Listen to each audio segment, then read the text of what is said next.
I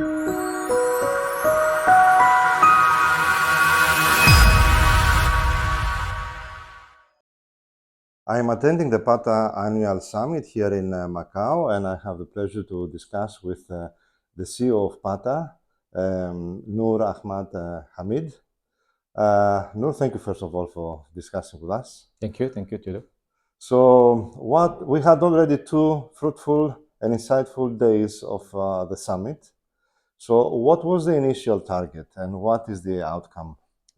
Firstly, thank you. And I think in terms of the initial target in terms of numbers of delegates, we are looking at 300. We are pleased to have a larger number than that, more than almost 400 delegates from almost 20 destinations from around the world. But off-site, during the PATA Annual Summit, the first day, we also had PATA Youth Symposium at the Macao Institute of Science and Technology, MAS, whereby we have more than 200 students involved with our industry leaders. So in terms of volume, that is a great achievement for us. It shows that the industry is coming back strong and resilient. And from the association point of view, this is a good signal that the community, the members, the chapter leaders, the students, and also the non-members are coming back together and have that trust and hope for the industry to rebound strongly through PATA. But in terms of the value, I very much believe that it also provides a platform and opportunity for the PATA members at large to actually to reconnect, rebuild, and reimagine the association itself. What were the main trends that we heard these 2 days here? There has been a lot of conversation. There's a lot of trend being discussed, and obviously this shows that the knowledge of the industry doesn't lies just on PATA. It lies on the PATA membership and our stakeholders, both from the public and private sector. There's a lot of conversation about AI, technology, sustainability, inclusivity, diversity, and moving forward. Also, we saw a lot of interaction between the public and private sector from the media point of view. And all in all, there's a strong need for collaboration, especially for the industry to grow in a more progressive way. So one of the sessions we attended here was about China, Mhm. but not about the outbound Yes, this time. It's Yeah. about the inbound. yes. So China is growing back and looking for receiving, not only offering Correct.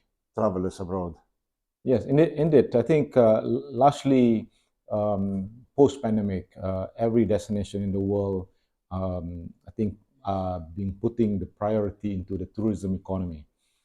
So much so that the inbound is very important, but also destination need to look at how their destination now becoming the outsourced market or the outbound market.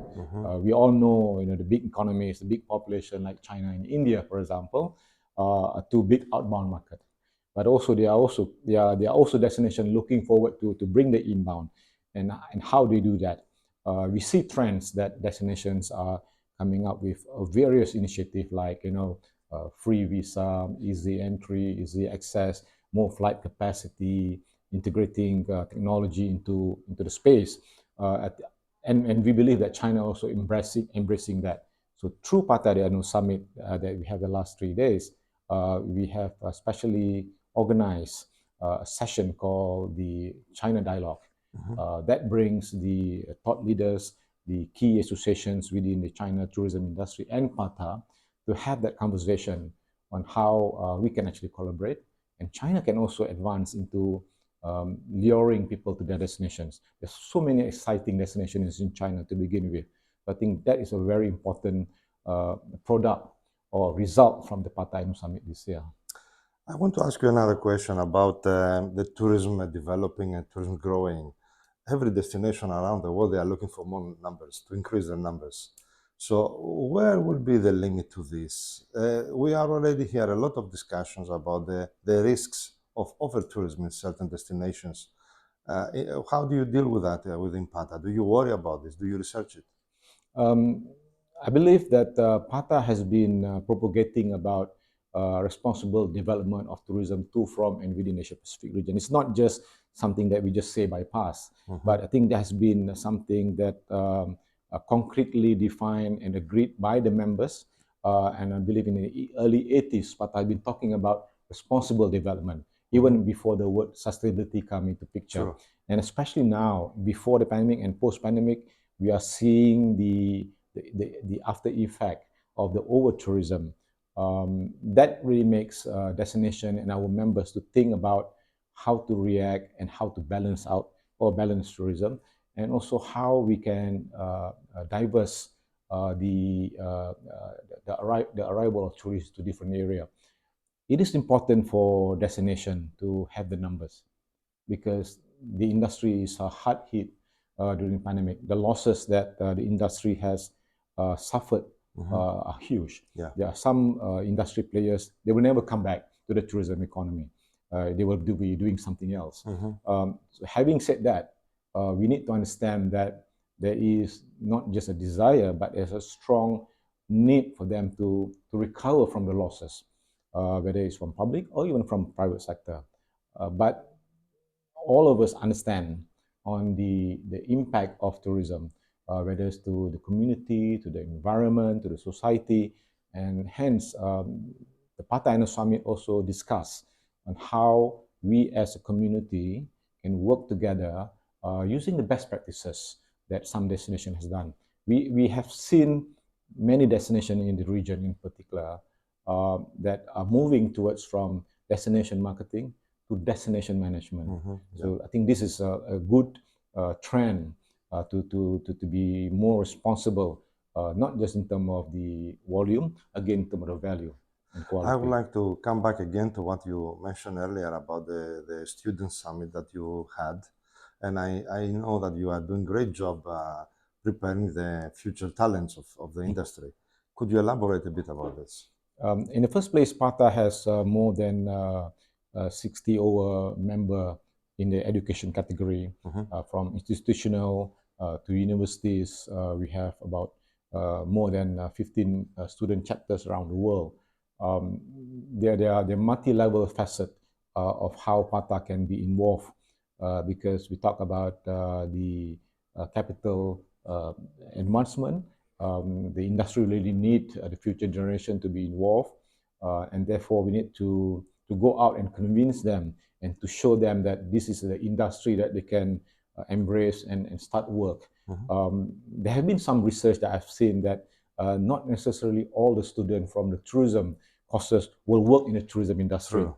And likewise, the tourism industry would also need the expertise of graduates from other courses. You know, if you open up a hotel, you need accountants, you need engineers, various people to be taken into the industry.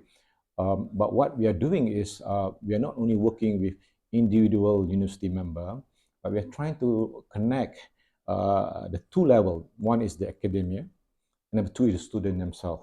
So bringing in the industry to the academia is important because then they will understand the current challenges, the trends, and how they could actually prepare the student for the future.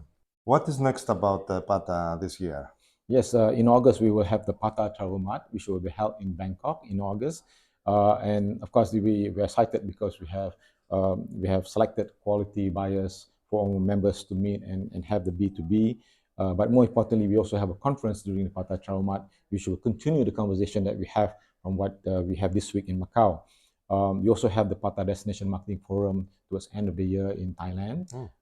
And we're looking also at other thematic events, which we are collaborating with our members, and hopefully one event in China, so that our members can also be involved both in the inbound and outbound. Thank you very much. Thank you. Thank you.